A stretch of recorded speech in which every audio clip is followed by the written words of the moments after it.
Joining me now is celebrity and royal commentator Kinsey Schofield. Kinsey, the reviews are in and Disney's woke reimagining of Snow White has been widely panned as one of the worst movies ever. Even the most so-called progressive publications hates this film. Let's just have a look at just a few of the summaries here. Lazy, visually repellent, said The Independent. Exhaustingly awful, said The Guardian. I like that one. A strange hot mess came from the Huffington Post. Good enough for TV. That's about the nicest review we've seen. That was from Vanity Fair. And the BBC came up with, the film has a major identity crisis. Again, BBC being polite there. And I've got to say, the extraordinarily bad film isn't helped by the fact that its biggest star is deeply unpopular. Snow White actress Rachel Zegler is an unlikable lefty activist, infamous for all sorts of outbursts, including this one after Donald Trump won the 2024 election, posting, "May Trump supporters and Trump voters and Trump himself never know peace." Goodness me. How badly is this going for Disney, Kinsey? That rhymes. I mean, exactly. You're a poet.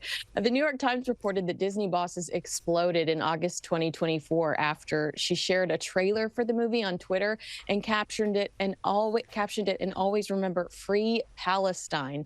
It forced the Snow White producer to go have a meeting with her, flying from LA to New York. And they had these crisis talks where he stressed to her, you've got to watch what you say online because you could alienate half of your audience. And he went home feeling pretty confident in it. And then she pulled this Donald Trump stunt, and people were so outraged by the Donald Trump post that she actually had to come out and apologize.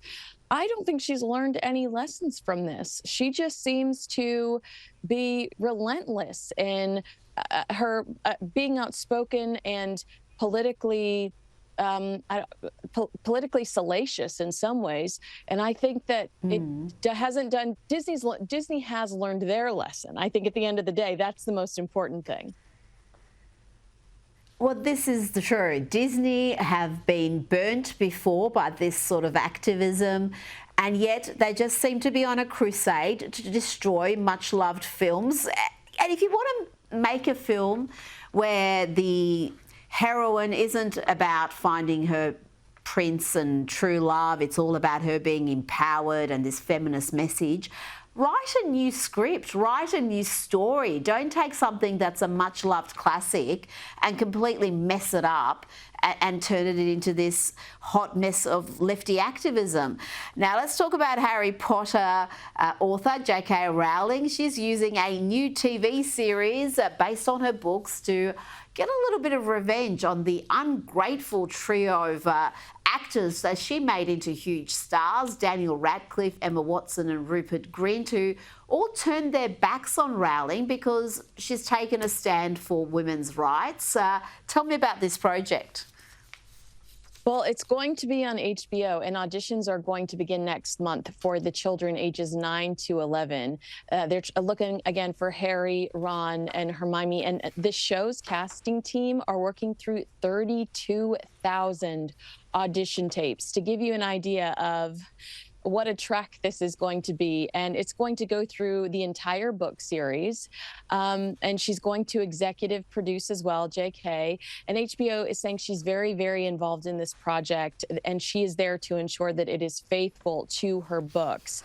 Now, she has said that the original cast could apologize. She doesn't think she has it in her to forgive them because they've just been so vile. And the words used when it comes to this new project is totally eradicate and expunge these actors from the origin of its success. And she says, I blame them for eroding women's hard-won rights, that they're to blame for this. Mm-hmm. Good on her for taking a stand.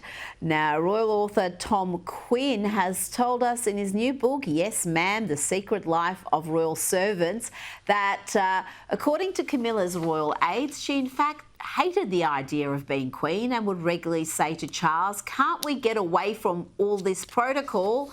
It's all bollocks." That sounds like something she would say.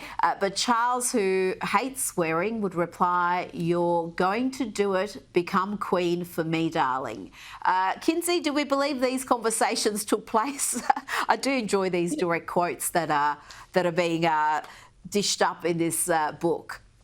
Yeah, Tom Quinn, aka Writer for the Crown. I wonder if Camilla was afraid that it was history repeating itself. Alice Keppel was Queen Camilla's great-great-grandmother and the mistress of King Edward VII, King Charles III's great-great-grandfather.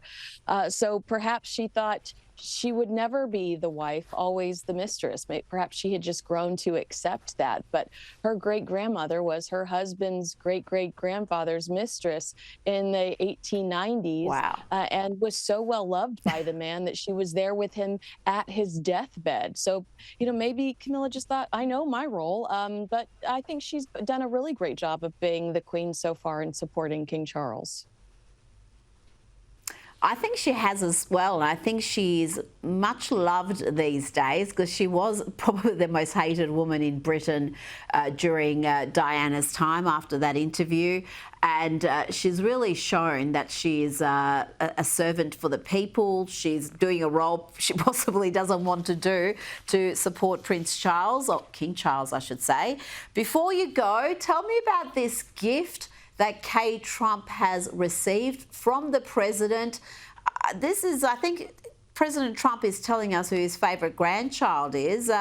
What's Kay driving these days?